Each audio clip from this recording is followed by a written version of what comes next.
ঢেঁড়স দিয়ে পুঁটি মাছের মজাদার রেসিপি। আসসালামু আলাইকুম, কেমন আছেন সবাই? আশা করি আল্লাহর রহমতে সকলে ভালো আছেন। আমরাও আলহামদুলিল্লাহ ভালো আছি। তো আজকে আমি এখানে পুঁটি মাছ দিয়ে ঢেঁড়স দিয়ে রান্না করব। তো এখানে আমি পুঁটি মাছ নিয়ে নিয়েছি। মাছগুলো আমি খুব ভালো করে পরিষ্কার করে ধুয়ে নিয়েছি, আর এটা একটু এরকম করে চিড়ে নিয়েছি। আর তো এখানে আমি ঢেঁড়সগুলো আগে থেকে ধুয়ে তারপরে যেরকম করে কেটে নিয়েছি। বড়গুলো আমি মাছ থেকে একটা ডুমুক দিয়ে নিয়েছি, আর ছোটোগুলো আমি ওভাবেই রেখে দিয়েছি বোটাগুলো কেটে। তো তারপরে আমি মাছে এখানে পরিমাণ মতো লবণ দিয়ে দিলাম, আর এখানে দিয়ে দিব আমি হলুদ গুঁড়ো। আমি দিয়ে দিচ্ছি লাল মরিচের গুঁড়ো। তো এখানে আমি হলুদ এবং মরিচের গুঁড়োটা দিলে মাছটা ভাজা খেতে ভালোই লাগে, আর কালারটাও কিন্তু দেখতে খুব সুন্দর হয়। তো তারপরে আমি হাত দিয়ে ভালো করে মেখে নিয়েছি। এই তো দেখুন, মাছে কিন্তু আমার হলুদ মরিচ মাখানো হয়ে গেছে। তো আমি এখন ভাজতে চলে যাব। এই তো দেখুন, তো এভাবে যদি আগে থেকে যদি হলুদ লবণ মেখে রেখে দেন তাহলে কিন্তু মাছটা খেতে খুবই ভালো লাগে। আর এই তো দেখুন ঢেঁড়সগুলো। এবার আমি রান্নার জন্য চলে এসেছি।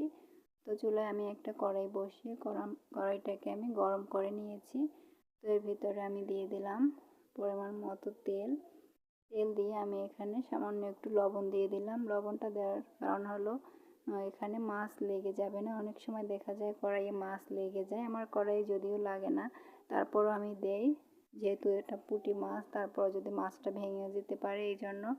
কাঁটাযুক্ত মাছ, এগুলোতে তো অনেক কাঁটা থাকে, দিয়ে নিলে কিন্তু মাছটা খুবই দ্রুত উল্টে যায়, ভেঙে যায় না এবং কড়াইয়ে আটকে ধরে না। তো দেখুন মাছগুলো কিন্তু আমি দিয়ে এক পাশ ভেজে আবার উল্টে নিয়ে আমি দু পাশটাই ভেজে নিয়েছি, ভেজে তুলে নিয়েছি। এবার বাকি মাছ দুটো আমি ভেজে নিলাম, দু টুকরো ভেজে আমি এগুলো তুলে নিচ্ছি।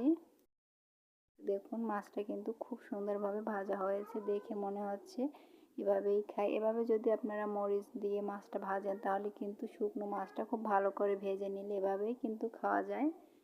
তো তারপরে আমি মাছ ভাজা তেলে আরও একটু তেল দিয়ে নিলাম, আর দিয়ে দিলাম হলুদ গুঁড়ো আর লবণ দিয়ে। এখানে আমি আগে থেকে কেটে রাখা ঢেঁড়সগুলো দিয়ে দিলাম, দিয়ে আমি নেড়ে চেড়ে নিচ্ছি। নেড়েচে হলুদ লবণের সঙ্গে মিশিয়ে আমি কিন্তু এটাকে এভাবে কিছুক্ষণ ভেজে নেব। এভাবে যদি ঢেঁড়সটা ভেজে রান্না করা যায় তাহলে কিন্তু ঢেঁড়সের যে পিছল যে ভাবটা ওইটা কিন্তু অনেকটাই কমে যায়। যেহেতু ঢেঁড়সটা একেবারেই কমে যাবে না, কিন্তু এমনিভাবে রান্না করলে যে ঢেঁড়সের একটা পিছলা ভাব হয়ে থাকে, আর যদি এইভাবে ভেজে নেওয়া যায় তাহলে কিন্তু ওই ভাবটা থাকে না, আর খেতেও কিন্তু খুবই ভালো লাগে এরকম ভেজে নেওয়ার জন্য। তো দেখুন আমার ঢেঁড়সগুলো কিন্তু খুব সুন্দর করে ভাজা হয়ে গেছে, এবার আমি তুলে নিয়েছি। তো এবার আমি দিয়ে দিচ্ছি 1.5 টেবিল চামচ পেঁয়াজ বাটা, আর দিয়ে দিচ্ছি 1/2 চা চামচ রসুন বাটা।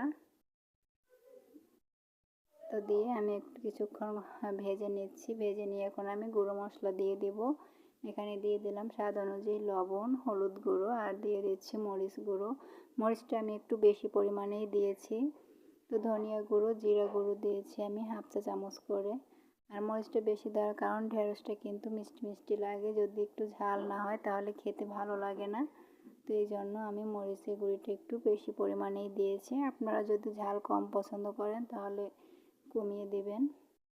তো এই তো দেখুন মশলাটা কিন্তু আমি খুব ভালো করে কষিয়ে নিচ্ছি। তো মশলাটা কিন্তু আমার কষানো হয়ে গেছে, মশলা থেকে দেখুন তেল ছেড়ে আসছে। এখন আমি ভেজে রাখা ঢেঁড়সগুলো এখানে দিয়ে দিচ্ছি। তো এই তো দিয়ে আমি কিন্তু নেড়ে চেড়ে কষিয়ে নিচ্ছি, মশলার সঙ্গে মিশিয়ে নিয়ে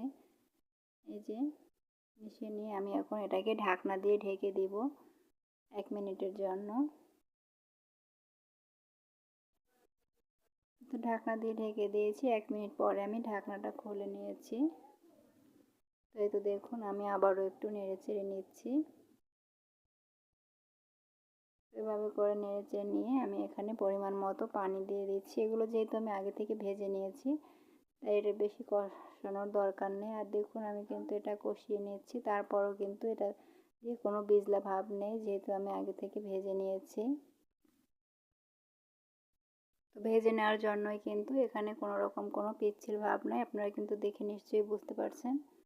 তো তারপরে কিন্তু আমি পানি দিয়ে এটাকে ঢাকনা দিয়ে ঢেকে দিচ্ছি, ফুটে ওঠা পর্যন্ত আমি অপেক্ষা করব।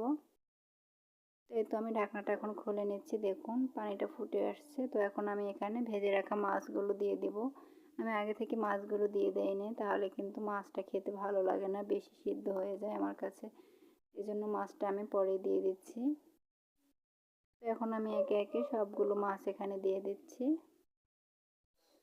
তো রান্নাটা কিন্তু খুবই সহজ এবং ইজি একটা রান্না। আর অনেকে কিন্তু ঢেঁড়সটা পছন্দ করেন না এই পিচ্ছিল ভাবের জন্য।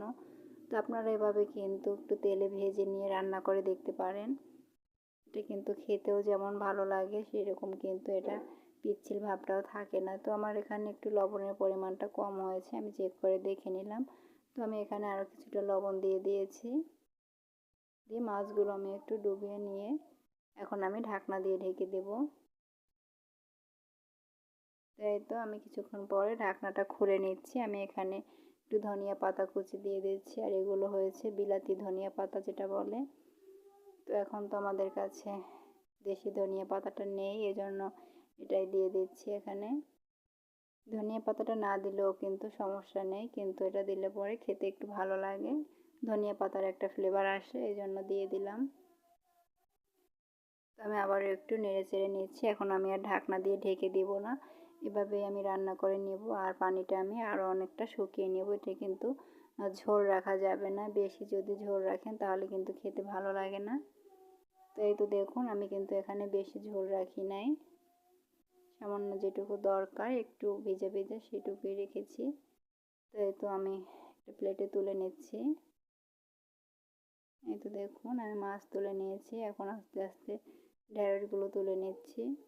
ঢেঁড়স অনেকে এটাকে কিন্তু ভেন্ডিও বলে, এখানে আমার শ্বশুরবাড়ি নাটোরের এদিকেও কিন্তু ভেন্ডি বলে, কিন্তু আমি এটাকে ভেন্ডি বলি না, যেহেতু আমি ছোটোবেলা থেকে ঢেঁড়স নামে এটাকে চিনে আসছি, তো এই জন্য আমি ঢেঁড়সই বলি। তো এই তো আমার আজকের রেসিপিটি কেমন লাগলো অবশ্যই কমেন্ট বক্সে জানিয়ে দিবেন। আর যদি আপনাদের কাছে ভালো লাগে তাহলে প্লিজ একটা লাইক দিতে ভুলবেন না। আর যদি আমার চ্যানেলে নতুন হয়ে থাকেন তাহলে আমার চ্যানেলটা সাবস্ক্রাইব করে দিবেন এবং পাশে থাকা অল বাটন ক্লিক করে দিবেন পরবর্তী ভিডিওর নোটিফিকেশন পাওয়ার জন্য। তো আপনারা কিন্তু এভাবে একবার ট্রাই করে দেখতে পারেন, খেতেও কিন্তু খুবই ভালো লাগে। আর দেখুন দেখতেও কিন্তু মাশাআল্লাহ খুবই লোভনীয় লাগছে।